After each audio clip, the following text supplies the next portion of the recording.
up, guys? This is CJ, and we are back for the season finale of season 3 for Love After Lockup. And today we'll be talking about season 3, episode 18. And they titled this episode 99 Problems and an X is One. But before we get started, please go ahead and make sure you like this video. And y'all know I like to interact, so make sure you comment throughout the video. And also don't forget to subscribe to my channel so you'll be here for the other content that I put out. The look might be a little different. And it's my birthday weekend, so I'm trying to get this video out to you guys, and I'm trying not to be long-winded, but this was a longer episode, so it may not work out that way. But yes, Sunday is my birthday, so I'm very excited about that, even though it'll be quarantine, but that's neither here nor there. But let's go ahead and get into this review. Now, this review starts with Sean, Destiny, and Kelly. So this trio is still at the restaurant. I believe it was like the Stove or something. And they are in there, and it was really, really loud, like the atmosphere. There are other patrons there, so it was extremely loud. We have them talking, and then we have the trio arguing amongst one another. I mean, they are like going at it. You see that, I mean, as soon as Kelly sat down, it was like they started arguing off rip. And Destiny had an attitude because Kelly said that she will call Sean whenever she wants to call him or whenever she needs to call him for something. And Destiny just feels like she doesn't need to call him, that the kids have his number, they can call him, and basically Kelly needs, she can be out of the equation. And Sean was just kind of sitting there. I mean, he was just completely folding to everything that Destiny said. He was agreeing and basically telling Kelly that, you know, I don't need to talk to you for anything I need to speak to my kids about, I can talk to them directly. You don't need to be a part of the equation. But she kind of does, because I think what their oldest child is like 16 or something. I'm not sure. If y'all know, y'all can comment. If not, then. But I know they have smaller children that they need to communicate with one another about, and it's really showing Destiny's immature side, because she doesn't feel like Kelly needs to be involved. But that is their mom, and she and Sean have to communicate. They have to co-parent until that last child is 18, and even then it doesn't stop, because people who are co-parenting tend to co-parent forever. But it is what it is. So they start arguing, and Destiny's getting pissed off because she feels like it's something that Sean might be hiding, because, you know, Kelly is getting very, very upset. Why would she be getting that upset? Well, because you're trying to tell her that she can't talk to the father of her children anymore just because you don't like it. Because, I mean, anybody would be upset in that situation, you know, especially if it's a father, a good enough dad. But anyway, Destiny just keeps going on and on about how she feels like, you know, Sean is keeping something from her, because otherwise Kelly wouldn't be so upset. And then Kelly is taking jabs at her criminal record, and she is mad and threatening to whoop Kelly's ass or whatever in the restaurant. But she had a lot to say. She wouldn't say it directly to Kelly. She waited until she got outside, because she saw when Kelly showed up that Kelly wasn't afraid, and Kelly probably was really about that life. She wouldn't have swung. I don't think she would have been swinging on Kelly the way she was swinging on Sean in that truck that episode. But anyway, you know, the whole scene was just so uncomfortable to watch, because Sean, as a man, I think he handled that situation very wrong. I get you want to keep your fiance happy, but at the same time, you need to find that happy medium to where you can keep both women happy. And Kelly doesn't seem like she asks for too much. Destiny just don't want them communicating, which I think is just all kinds of red flags, because she's trying to, you know, capitalize your relationships and tell you who you can and cannot talk to. Like the guy Hector said, you know, she might be a little controlling, but she was quick to bring up to Kelly that, yeah, and that's why we're getting married. Did he tell you that? Did he tell you that? And so Kelly was just kind of like, well, no, he didn't tell me. But, you know, she wasn't just getting all super crazy. But Kelly did let him know, okay, well, if you and I can't communicate, then you will not be talking to your children. And I don't necessarily think she was wrong for that. Do y'all think she was wrong? Leave it down in the comments and let me know what you think. But anyway, you know, Destiny's going on and on. So Destiny gets mad and she gets up and she tells Sean, let's go. So Sean jumps up like the little do boy he is, and he goes out behind her, straggling behind her, and she's outside going off and telling him that he was wrong because he was supposed to get on her and ask her why she was calling, you know, why she felt the need to speak to him in the first place, and blah, blah, blah, blah. But anyway, it just was further showing us how immature Destiny was when it came to a co-parenting relationship. But we get back to the house, to Sean's house, and Destiny's still pissed off. And she's just basically saying that she doesn't know if Sean is ready, you know, for what's to come. And he's still at home kissing her ass, telling her that, you know, he wants to make it up to her. He wants her to know that she can trust him 100%, and Kelly is out of the picture. But he also tells, you know, production that he needs to find a way. He's still going to talk to Kelly, and hopefully things will get smoothed over and they will somehow become one big happy family, or whatever he said. But he's just dumb as hell. And then we see Destiny with the pregnancy test, and then like their segment ends, but then they give us the update because it's the season finale, and they just let us know that she's still free as of now, and she's still gambling with Sean's money.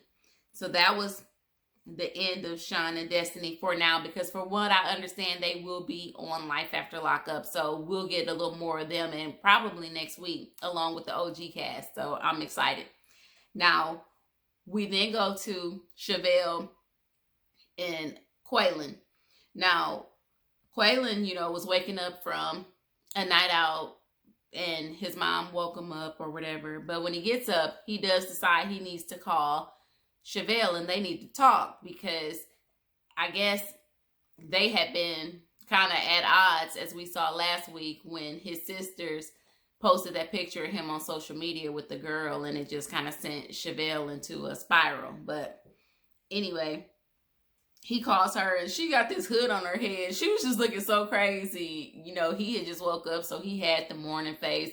And she had this pink hood on her head. Just Chevelle just was looking any kind of way this entire season. But it's always funny to watch. But, you know, she tells him, you know, he tells us he feels bad for lying. But, you know, at the same time, Chevelle is not going to control him, because he did compare her to, you know, like a prison or whatever last week, just because of how much she questions him and how she tries to basically lock him down. But Chevelle tells him that, you know, she understands, you know, he's been locked up for 12 years and that he does need to find himself, but she does feel like he's going back on his word, because she keeps telling us how they were supposed to get engaged when he got out of jail, and shortly after that they were going to get married, and blase, blase. But as we see, you know, Quaylen's having a change of heart, as to be expected for someone who went into prison as a kid and came out a man. There's a lot, you know, of making up time that he has to make up for. But anyway, you know, Quaylen, he tells her that he wants to be with her, but Chevelle thinks that maybe she needs to possibly consider life without Quaylen, because he seems emotionally detached, or he seems to be emotionally distancing himself since he got to Texas. But the crazy thing about that was, I'm thinking that the man has been gone for like 2 or 3 months.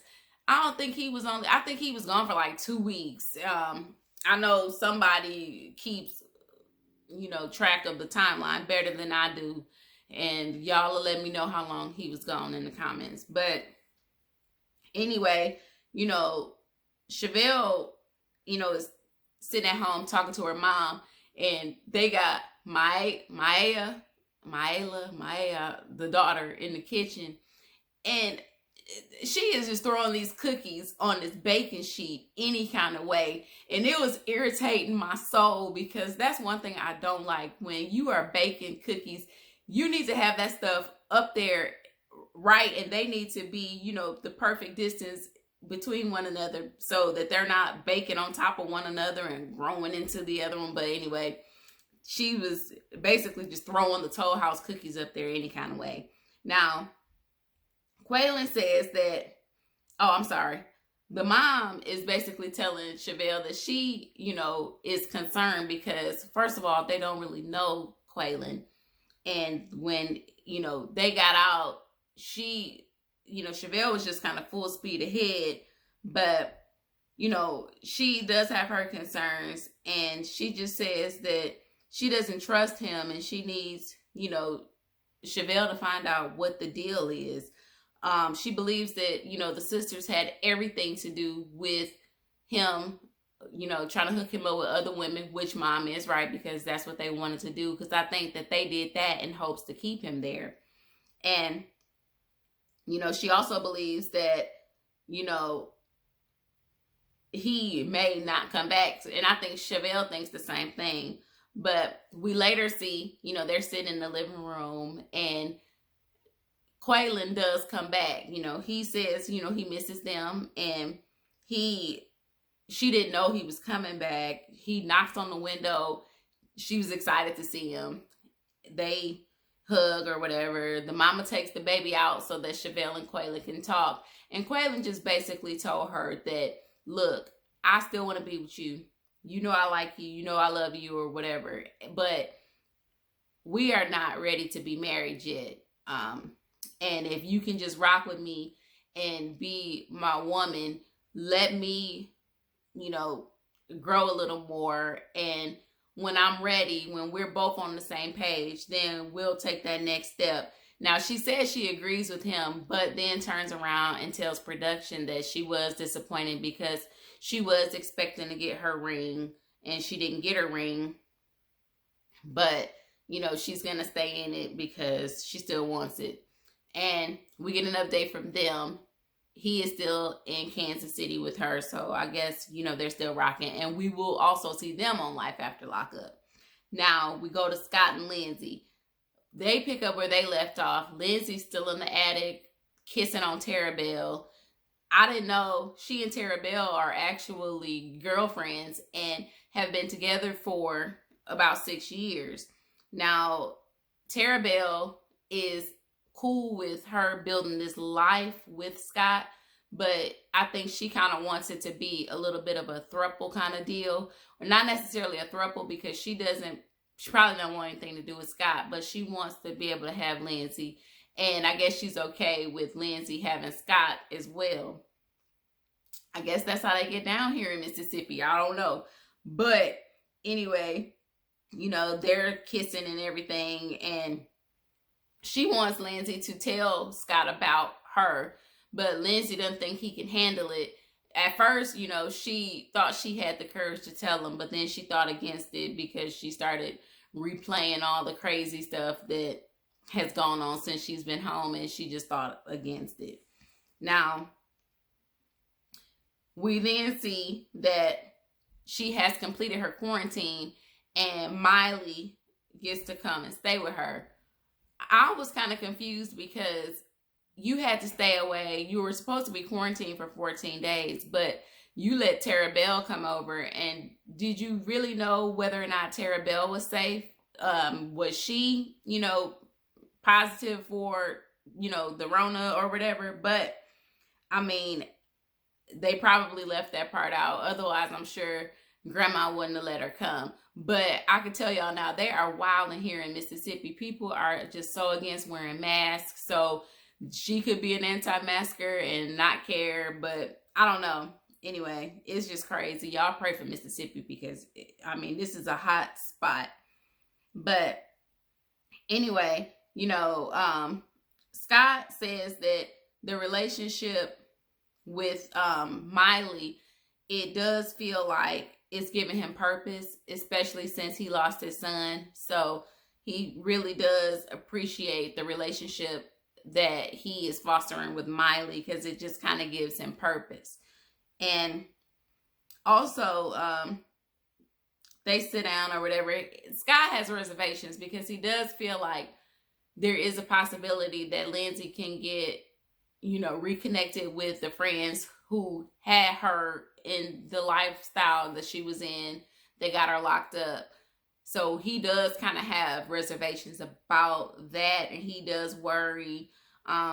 He also says he wants to buy her a luxury vehicle because now that she has Miley there, they need a vehicle that can fit more than 2 people, because he was driving that white pickup truck, his work truck, I think. And so now he needs more, space. So he's going to buy her a luxury vehicle. Now, we got their update, and Lindsay is still keeping her skeletons in the closet, and Scott is still skeptical. All right, so now we got Christiana, and she is preparing to say goodbye to her family. She's crying, hugging her mom, and they're going through the same motions they were going through last episode. She just basically explains to us how she was at the halfway house and she ended up relapsing and started smoking crack. So she is ready to go because she's, ready to go turn herself in to get this stint over with so she can get back to her family. She worries about her mom, though, because, her mom is in bad health, and she just really wonders if she'll still be alive when she gets out, because she lost another family member when she was away, and she doesn't want to relive that time of not being able to, pay her respects or go to the funeral or whatever. But anyway, the producer talks to her mom, and her mom gets emotional, and she just basically says that the only time she really knows that Christiana is safe is when she is in prison. But when she is in prison, it's hard to talk to her because sometimes she doesn't have money to, talk to her, collect, and it's just really tough, and she really wants her daughter home with her. Now, John, we then see, him and the sister, they're driving Christiana back to Dubuque, where she has to turn herself back into jail. She's really sad. I don't really have a lot of energy for this segment. I mean, it's sad, she is saying the same thing over and over again, basically. And bottom line, she goes and turns herself in. And the crazy part about it was when they get there, she says, my name is Christiana, whatever her last name is, and I'm here to turn myself in. I'm aware I got a warrant for my arrest. And the officer is just like, welcome back. And it's just like, damn. I mean, I guess that's just what they expect there. But, John says he feels like he didn't do enough to keep her off of drugs. But we all know that John is partly responsible. You are leaving her, money, trails of money on her way to work for her to find. And it's money that's unaccounted for. So it's money outside of what she was getting paid. So she was able to go and buy drugs. So I do think that, you unintentionally helped her kickstart, her habit again. But I mean, you live and you learn, and hopefully he wouldn't make the same mistake again. You can tell they really love each other, the way that, or it could just be that she knows that she's going to need somebody to lean on while she's away. But I do think that he is in love with her, definitely. He's made a lot of sacrifices, as we can see. But I wish her the best, and I hope that she is able to complete her sentence.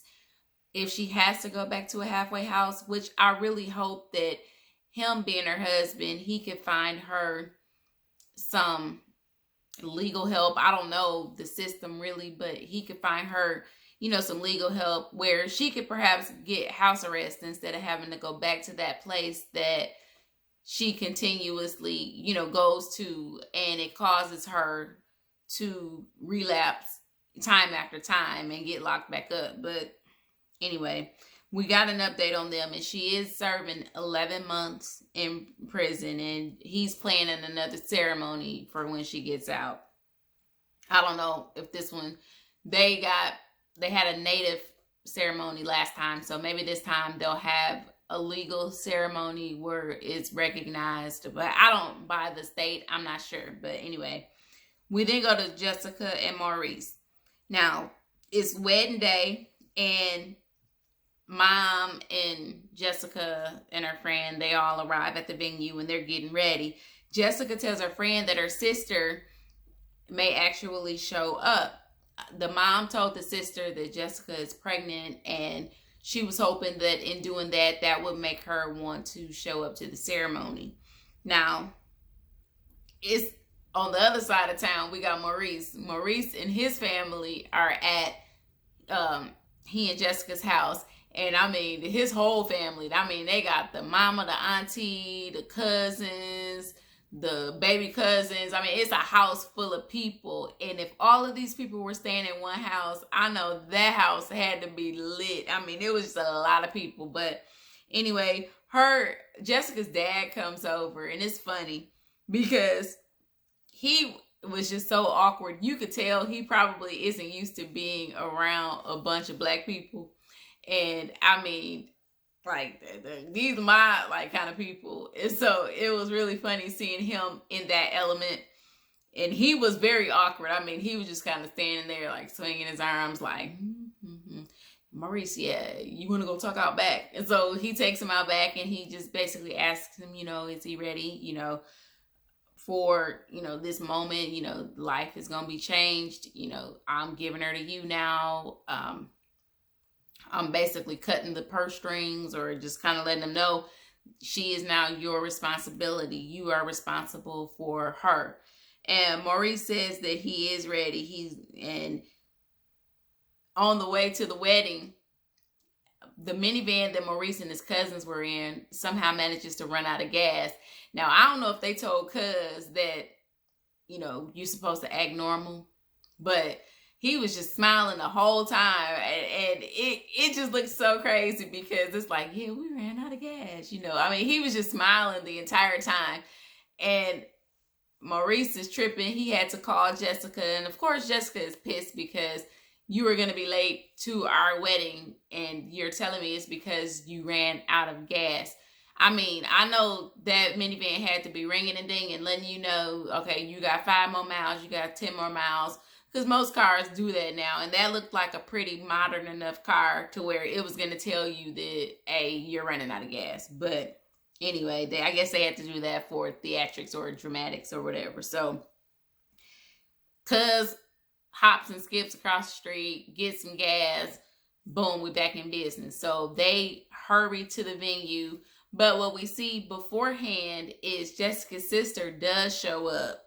And she was very, very happy to see her sister. And her sister basically hugs her, and Jessica, asks for a moment alone. And they kind of talk a little bit, but I think her sister's name was Jennifer. But she was very, very happy to see her sister. And I was actually shocked that the sister showed up, because from what we understood, sis didn't want anything to do with Maurice being a convict and all this other hoopla. But anyway, the Maurice, was it just me? Everybody's in their suits, they're looking all nice and everything, and Jessica looks pretty in her dress, and Maurice looked high as heck. I mean, he looked blue. I mean, his eyes are already like tighter, but I mean, they look damn near closed. And I was like, yeah, that's why you late. Y'all's getting high, but you whatever. But anyway,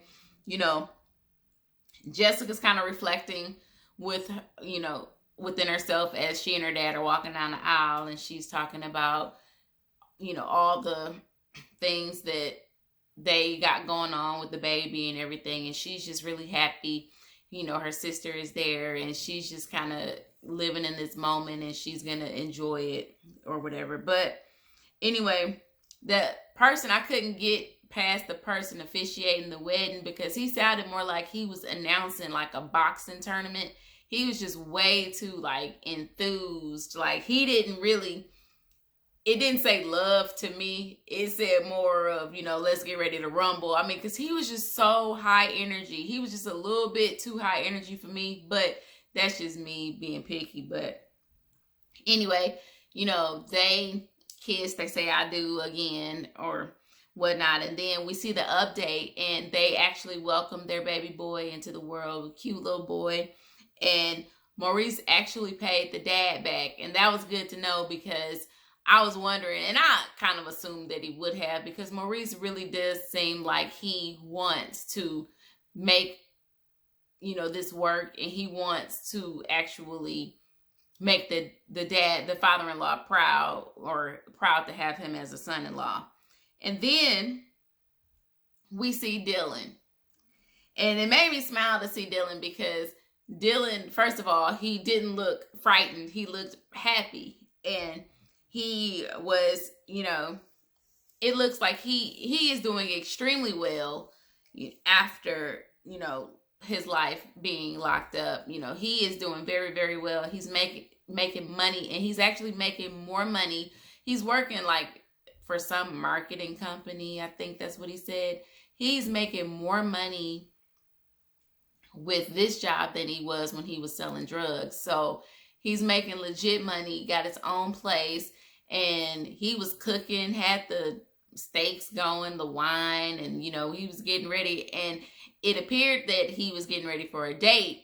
And, you know, the woman came up the stairs and everybody's looking. And I'm like, I know it better the hell not be Heather. And so it wasn't. It was Mom. He invited Mom over for dinner, and she asked him, you know, was he dating again? And he was like, yeah. And she was like, I hope it's not Heather. And he was like, no, I haven't talked to Heather.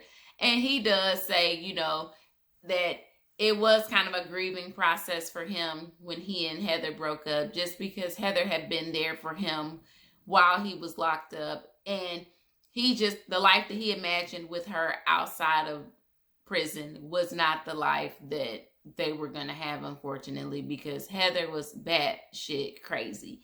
And it just is what it is. And he just, you know, assures his mom that he's not seeing Heather anymore. And then we see Heather. And Heather, apparently, I guess she's doing like light sex work or something, where she just takes, I guess, racy photos. I'm not sure what all goes into that, but she was having a photo shoot from what we saw. And, you know, she says that when Dylan got out of jail, they just didn't have the same passion. He didn't have that same passion for her that he had when he was locked up. And I just think the situation it was just an unconventional situation. They were at her aunt's house, and you were wanting him to be, you know, wet and wild with you under this roof with people. And I'm pretty sure that had to be uncomfortable for him. And she just wanted all of his time. And that was just the thing, because anybody that can tell your mom she can't have any of your time, or she's hogging up your time, you know, she was very possessive, and they were not going to work outside of those prison walls anyway. But anyway, she just basically says that she hates that she was emotionally triggered by Dylan. But I think you were just emotionally triggered with or without Dylan. You had it in you, and you could tell by the way your family even, you know, responded to you. But she says that Dylan took advantage of her while he was locked up. I guess she feels used, because he would refer to her as his wife while he was locked up. And when he got out, she says it was something completely different. But all we saw was, I think, 2 days worth of footage from them. And she flipped the script both days, almost got him locked back up the first day. So I don't really know what more she expected from that situation. But, you know, she just says that she will never get back with Dylan. And that's where they end. So we may or may not see them anymore. I don't know. Good to see that he was doing well, because I was scared for Dylan, and I'm just glad that he was out of that situation. And that's pretty much season 3 of Love After Lockup. I know I probably forgot some stuff. I had a few technical difficulties. I had to switch cameras and everything else. So if y'all noticed it changed, it did change, because I'm over this. I'm ready to get off of here. I'm ready to have a drink and enjoy my birthday weekend. So with that being said, do not forget to like this video, comment, let's talk about it. Also subscribe to my channel, because I will be reviewing Life After Lockup, because those are my faves. And I will see you guys Sunday for Housewives of Potomac. Peace.